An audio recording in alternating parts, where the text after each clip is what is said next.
Hey everybody, it's low carb and keto nutrition specialist Amy Berger from 2itnutrition.com bringing you the one and only keto without the crazy, except no imitations. All right, just a reminder to always check out the links below. I always post handy dandy nifty links in my videos. There's some links to products that I like and endorse and recommend, and then there are going to be links to a couple of articles I'm going to mention in today's video.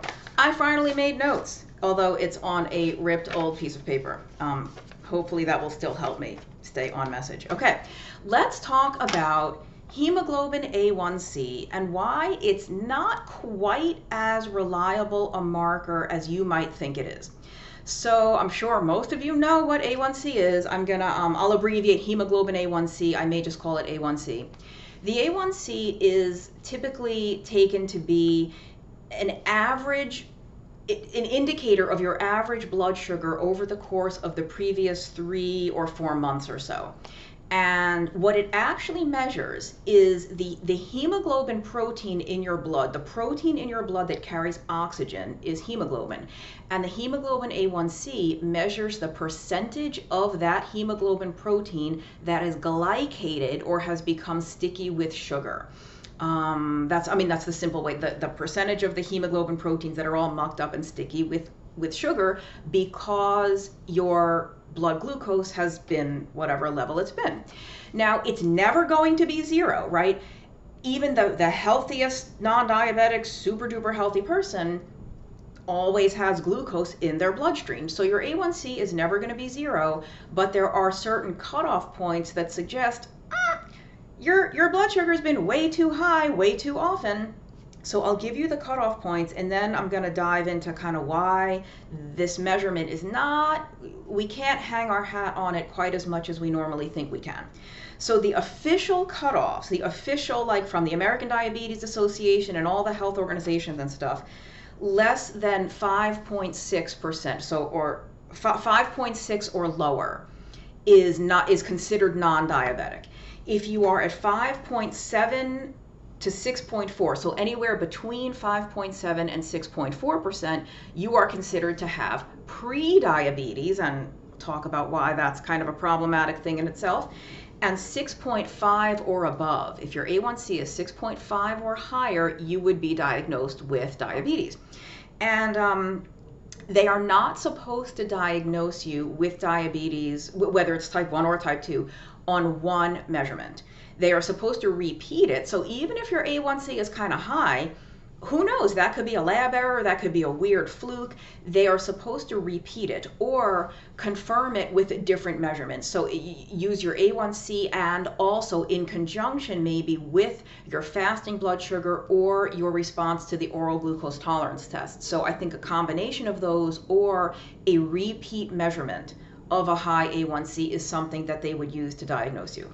So let me talk about some of the shortcomings of it, and then I'll talk about other things that you can maybe look at that will give you an indicator of your blood sugar. Now, to be clear, hemoglobin A1c is still absolutely a useful, helpful measurement, and it is worth doing, and I think it's important to do. Because if it is especially high, you kind of know, ooh, yikes, I think there's a problem here. And if it's on the pretty low side, then, low, well out of the pre-diabetes range, high 4s, low 5%. And what the units they use elsewhere in the world are different. I'm sorry, I should have done the conversion, but I'm using the units we use in the US. If it's well below the pre-diabetes threshold, if you're well above or well below, you either know, oh, there's kind of a problem or there's no problem. The problem happens when you're in one of those gray areas. So, for example, there's a lot of people doing low carb or ketogenic diets where the A1c is a little bit higher than they thought it would be. Like based on what they eat, based on their normal diet, based on their activity level, they would expect their A1c to be much lower. They would expect it to be high 4, 4.9, 4.8, or 5.0, and it comes back at 5.4, 5.5, 5.6. 5.7, getting closer to the pre-diabetes cutoff, or even maybe at or slightly into the pre-diabetes territory. When you're on a strict low carb diet, you exercise, why is my A1C so high? Not that that's so high, but again, it's higher than you would expect it to be based on your normal diet and lifestyle. So a couple of reasons for this.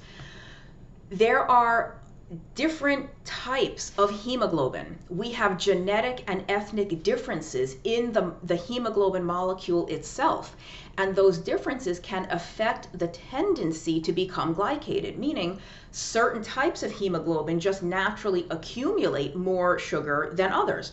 Even if two people eat the exact same thing, do the same kind of exercise, same kind of diet, same kind of sleep, whatever, the one person will maybe have a slightly higher A1C than the other. And I emphasize slightly. I'm not talking about the difference between an A1C of like 5.2 and 12.2. I'm talking about the difference between like 5.2 and 5.5-ish, you know. But again, these are loosey-goosey numbers. These are not, I'm just giving you like ballpark to make the point I'm trying to make here. So variations in the hemoglobin molecule itself. There are different kinds of anemia. So if you have iron deficiency or B12 deficiency or some other type of anemia, that can affect the A1C because it affects the red blood cell. And the other thing, now here's the biggest issue. The biggest flaw, in my opinion, with A1C is that it is not entirely accurate to very, very healthy people. I said earlier that hemoglobin A1C is generally accepted to reflect an average-ish blood sugar for the previous 3 or 4 months. The reason that's what it's generally accepted to be is because red blood cells typically have a lifespan of about 120 days, about 120 days. But if you are very, very ill, and if you have very, very severe diabetes, your red blood cells don't typically live that long. Your red blood cells don't live 120 days. And if they're more damaged, they're even more glycated, they die sooner. If you are exceptionally healthy, on the other hand, if you follow a very low carb diet, or even if you don't, whatever diet you do follow, your blood sugar just typically tends to be on the low side, you're super healthy, your red blood cells are going to live longer than 120 days. They're going to have a longer than normal lifespan. So if the test itself is based on the assumption that red blood cells have a certain lifespan, then the numbers might not apply to you when your red blood cells live a lot shorter or live a lot longer. And I'm gonna skip to those of you who know Chris Kresser. He's an acupuncturist, but he's very, very well known in like the functional medicine world and the paleo world. And I have mixed feelings about him, but I'm going to link below to an article that he wrote about this exact topic, why the A1C is not quite as reliable as we thought. And I will link to an article I wrote for the Diet Doctor website a couple of years ago on the same issue, but I want to read you just a little snippet from Chris Kresser's article that I think will speak to those of you who might be in that situation where your A1C is like, it's not high, it's maybe not in the diabetes range, but it's higher than you expected based on the fact that you are strict keto or low carb or whatever. So let me bring that up, and hopefully the camera won't stop recording. Where are we? Okay, he says, in a person with normal blood sugar, hemoglobin will be around for a lot longer, which means it will accumulate more sugar. This will drive up the A1C test result, but it doesn't mean that person had too much sugar in their blood. It just means their hemoglobin lived longer and thus accumulated more sugar. The result is that people with normal blood sugar often test with unexpectedly high A1C levels. So I just wanted to share that because I think it's so interesting, and it's something that you don't typically hear about. I know there's a lot of concern in the low carb and keto world about every little number and every little data point. And it's important that if you're going to track these data points, you have to really have an appreciation for the nuance involved in all of them.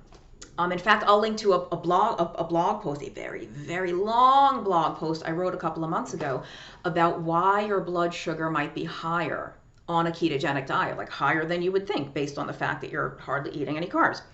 Okay, so that's the thing. If your red blood cells are actually living longer than 120 days, they have more time to accumulate more sugar, and your A1C is going to be a little bit higher, even though you're perfectly healthy. So what can you do about this? I mean, and okay, wait, before I even go there, two other shortcomings of the A1C is that the A1C only reflects sort of that average, because all it's not telling you anything about your actual blood sugar level. Again, it's telling you the percentage of hemoglobin proteins that are glycated in your blood. Okay, so what you don't get any information on out of the A1C is the volatility in your blood glucose throughout the day. Whatever the A1C may be, is your blood glucose going from the 60s and 70s to the 200s and then to the 40s and then to the 190s? And is it doing this all day? And just because it's low sometimes and high other times, it's kind of a wash and your A1C is normal, but that's not, you don't want that kind of volatility in your blood sugar. You know, you kind of want to, it's okay if it goes up and down throughout the day, but you don't want it going up and down hundreds of points, right? So, A1C tells you nothing about that. It tells you nothing about the deltas, the changes between the blood sugar at any one point. It also tells you nothing about how you're reacting to food in general. It's a huge shortcoming of the fasting blood sugar too. All the fasting level tells you is your fasting level. It doesn't tell you how you are responding to the meals you're eating or the beverages you're drinking. That's, you know, only a glucometer, like a finger prick where you take a blood test, can tell you, or the new technology that they have, these Cgms, the continuous glucose monitors. You can usually pay for those out of pocket if you want, but if you have diabetes, a doctor can, at least in the US, I don't know what the situation is outside the US, but a doctor can prescribe it for you, and most insurance will cover it if you have diabetes. If you don't have diabetes, you can still get a prescription for it, but you would probably have to pay for it. There are companies that sell them, though, that you can just buy it from them without a doctor. It's not cheap. But something like a CGM or a glucometer, the glucometers are much cheaper. You can get those at any drugstore in the US. That's a way that you can test or just see the data from the CGM after meals, after workouts, whatever. That's going to, in my opinion, that information is a lot more helpful than your A1C. Again, not that the A1C should be ignored. It's still really helpful to do. It just should be looked at as a one data point among all the other, your HDL, your triglycerides, your blood pressure, your body fat percentage, your insulin. That's number two of the bigger remaining weaknesses of the A1C. So the one was it does not tell you anything about the volatility of your glucose during the day. The other thing is, and this is the same problem with the fasting blood glucose or an oral glucose tolerance test, your A1C measures only glycated hemoglobin, which only supposedly reflects blood glucose. It tells you nothing about your insulin levels throughout the day. So you can get an oral glucose tolerance test and have insulin included. It's called the Kraft test, but I don't recommend that. Please do not get that done unless you have a pressing need. I'm not even going to waste time talking about it. I will link to the first part in a multi-part blog series I did years ago that is, in my opinion, some of my most important and best writing on these topics. And it's, anyway, start there if you're a reader. I also did a video on the importance of insulin versus blood sugar. I'll link to that as well. So those of you that don't want to read, I'll do a link to a video on it.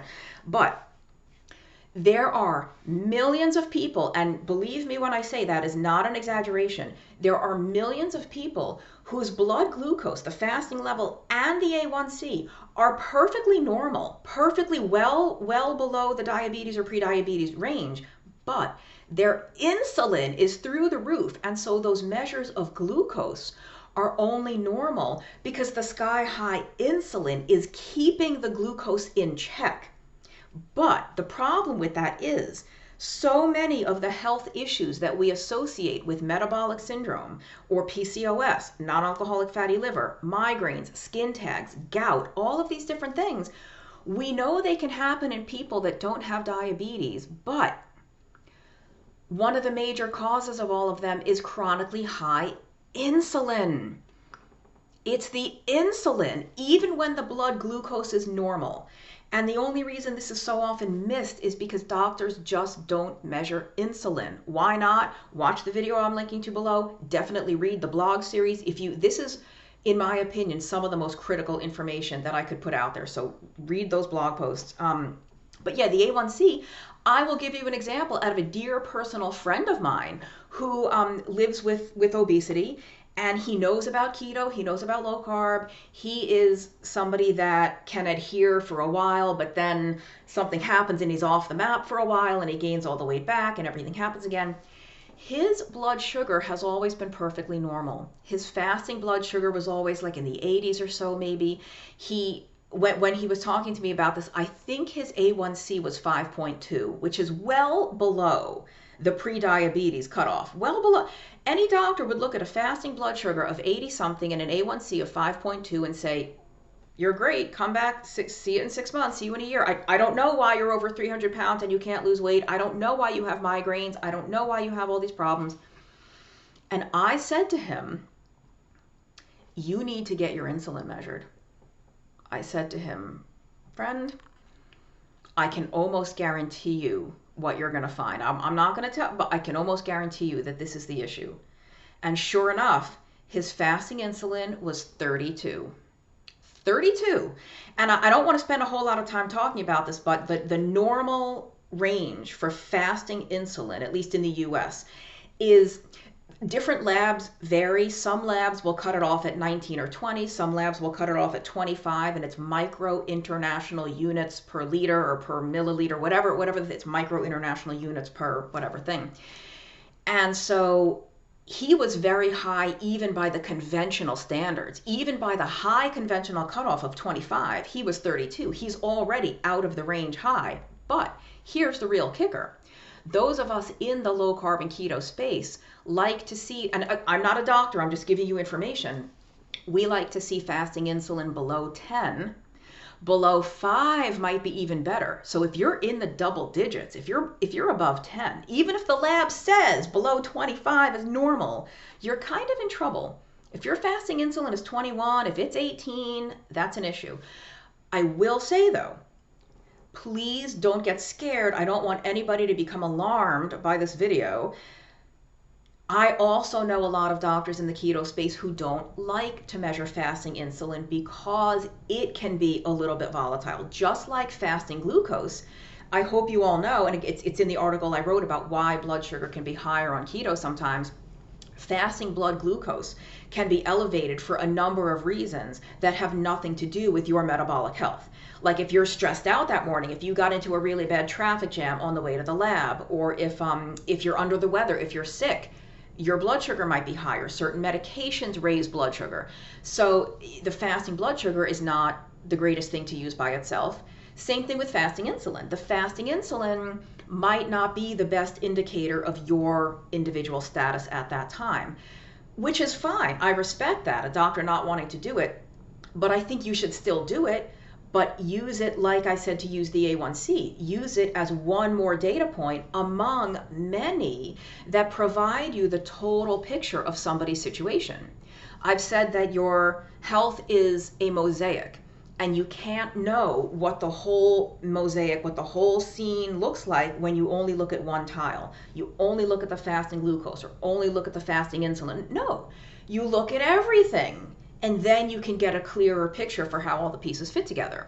But I definitely just want to hammer home what a shortcoming that is of the A1C, that it tells you nothing about insulin, because you could absolutely have a very normal A1C, and it's only normal because, again, the very, very high insulin is sort of suppressing that A1C.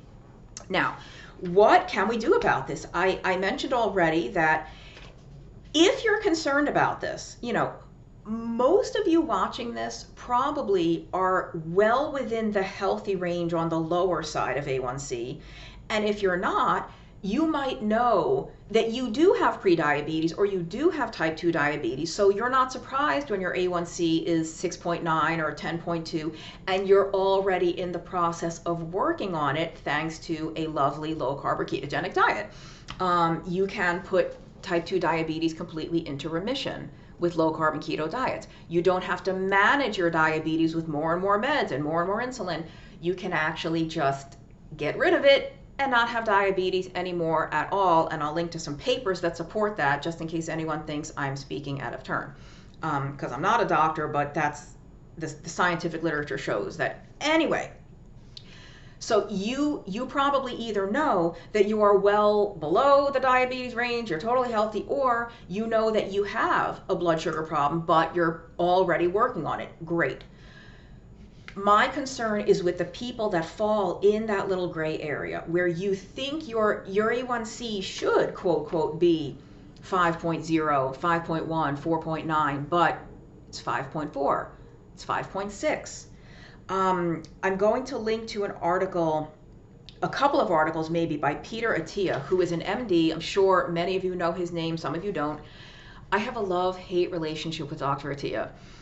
He's the opposite of me in that he is a data geek. He's a data lover. He tracks everything. He measures everything. He's meticulous as all get out. He's kind of like Dave Feldman in that way, but as much as it is the opposite of my own wiring and my own personality, I am so appreciative of and grateful to people like Dr. Atiyah and like Dave Feldman because of what they do, I don't have to. Now, of course, my body, I'm individual. My body's not going to respond the same way to things as Peter Atiyah's does or Dave Feldman's does, but we can still learn from everything that they find.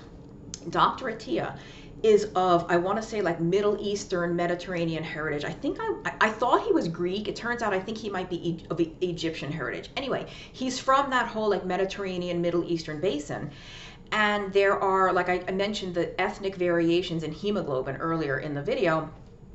He has, I think he has like beta thalassemia.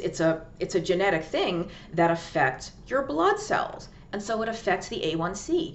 Peter Atiyah has got to be one of the most meticulous people on the planet about managing and controlling his blood sugar and what he eats and how and when he exercises and his sleep and the whole 9 yards. So if anyone should have an exceptionally, beautifully low A1C, it's Dr. Atiyah. Well, lo and behold, his A1C is almost always like in the mid-5s, 5.4, 5.5, 5.6, a lot higher than he would expect. And it's because of this genetic trait that he has that affects the red blood cells. So he is huge on Cgms. He's huge on checking your blood sugar for himself and for his patients. He's got a very fancy upscale concierge practice. But because he was able to see that, okay, he is living proof of these situations where when he wears his CGM, which is like all the time, his blood glucose is really low, 60s, 70s, 80s most of the time, with the occasional spike for very vigorous physical activity or certain foods when he's off the map, But that high A1C was not at all reflective of his normal blood glucose level throughout the day.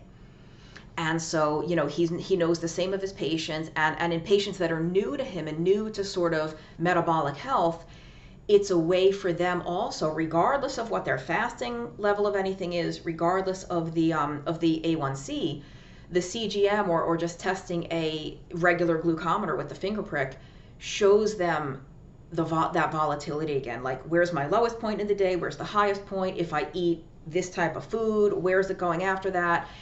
That is far more important data than your A1C. So I'll link to those articles. And Dr. Atiyah wrote a really, really nice article on the utility of CGMs in people that don't have diabetes. This was a big debate on Twitter a couple of weeks ago, maybe it's months by now. It was a little while ago, where some doctors, medical professionals, were very opposed to non-diabetics using CGMs. Like, heaven forbid you should just, want to be concerned about your blood sugar. Like, what kind of crazy person cares about where their blood sugar? So there was this big debate, and of course many of us also stepped in and were like, no, actually it can be really helpful. And I took the stance of, I see both sides here, because these tools, these new technologies, can be life-changing, frankly. That's not an exaggeration. They can be life-changing and life-saving. But just like I've been talking this whole time, you have to understand how to interpret what you see. I'm all in favor of people testing and measuring and doing what they want if you have an understanding and appreciation for all the nuance and all the different mechanisms and feedback loops that happen in the body. This is why people freak out. Do you know that doing a really high intensity workout will raise your blood sugar? It's one of the few times I might actually use the S word, to spike. It might spike your blood. Because that's exactly what it's supposed to do. Oh, your blood sugar rose 60 points during your fasted workout? Congratulations, your body works exactly the way it's supposed to. Congratulations, you're perfectly healthy. So I think these technologies are great, but I've joked, and it's not even really a joke, you should have to sit through like a 5-hour biochemistry lecture, an anatomy and physiology lecture, before you're allowed to go home and use these devices. So anyway, I do think all that stuff can be useful. Am I recommending it right now? No. Do I think you have to use any of it? No. But if you are someone that falls in that gray zone that I've been talking about, and you're concerned, it's a valid concern. I want to legitimate your concerns. But there are ways that you can take advantage of. There are ways that you can employ to identify for yourself whether that slightly elevated A1C is actually reflective of your normal blood sugar levels throughout a day or not. Okay, I'll say one more thing before I end, because I'm close to 30 minutes, but hope maybe I can stay under. Although I probably won't. The A1C, I said it's taken to be about 120-day average, like reflective of your blood glucose over the previous 120 days. I recently came across a paper that said it's actually, it's weighted, it's like graded on a curve sort of thing, where actually the A1C is more, the previous 30 days or so have a heavier influence on the A1C than like the previous 90 to 120 days, let's say. So you don't even have to wait 3 or 4 or 6 months to get an A1C test. Let's say you have diabetes or prediabetes, so you know you're out of the range high, and you go on a strict ketogenic diet. You buy the page 4 diet listed below. That's Dr. Westman's famous diet, or you take our Keto Made Simple masterclass in the Adapt. Links below, like all this stuff. Or in the book that I co-wrote with Dr. Westman, the End Your Carb Confusion, our phase 1 food list, whatever. You're doing a strict keto diet. Your A1C might actually come down much sooner than 3 or 4 months, is what I'm saying. Because if it's weighted more, if the blood sugar level over the previous 30 days has a bigger influence on the A1C than the previous 60, 90, 120 days, then you could probably test it after 1 month or after like 6 weeks or 8 weeks, and you would maybe already see that reflected. I don't think you have to test that soon. You might as well wait 3 or 4 or 6 months, do whatever your insurance will pay for. But if you want to see, if you want to just check up on yourself, get it done sooner, because that might be really motivating. That might be like, ooh, oh my gosh, my A1C is already down 0.5%. My A1C is already down a whole percentage point, and it's only been 6 weeks. Wow, this is really working. Like that can be a huge motivator and a morale boost. And then one final thing I'll say, it's in the Chris Kresser article that I'm going to link to below. There's another test that not too many doctors run. I don't know how common it is. It's called fructosamine, like fructosamine. And the reason the fructosamine measurement might be helpful, although I don't think it's something you need to do, I'm just telling you about it, is because the fructosamine is supposedly not affected by the different types of like the ethnic variations in the hemoglobin, in the anemias and all that. And it's, I think, also not so affected by the red blood cell lifespan. So some of the shortcomings of the A1C don't apply to the fructosamine. And fructosamine is glycated albumin. Albumin is another protein that's carried in your blood separate from hemoglobin, and it can also become glycated. And the fructosamine measures the glycated albumin. And if I recall correctly, that is more reflective of the previous 2 or 3 weeks of blood sugar, whereas, like, again, the A1C is longer. The fructosamine is more. So none of these is essential to do, and I would never want a doctor to look at one of these by itself and say, oh, you have diabetes, you have this. I mean, if your A1C is 12, that's an issue. But even then, you would want to repeat it to make sure it wasn't a lab error. You don't want to be diagnosed off of a mistake. You don't want to start medication because there was a mistake or a mix-up at the lab. So always, I just cannot emphasize this enough. Your health is the full picture. You know, never become alarmed, never become worried by any one number all by itself in isolation. So check out all the links below. Definitely, if you want to learn more about how important it is to be aware of insulin as opposed to blood sugar, and why so many people who are at a perfectly normal body weight and who don't have diabetes, whose blood glucose is perfectly normal, why they still have weird, a long list of weird, unexplained, serious health problems, it's the insulin. So read the blog post or the series. I'm just going to link to the first part. Each one ends with the link to the one that comes next, or watch the video. I hope this was helpful. I'm trying to do keto without the crazy, but I'm trying to educate about keto. I'm trying to make you a savvy consumer of information and consumer of your own healthcare. So I will see you next time. Please hit the subscribe button if you haven't already, and thanks for watching.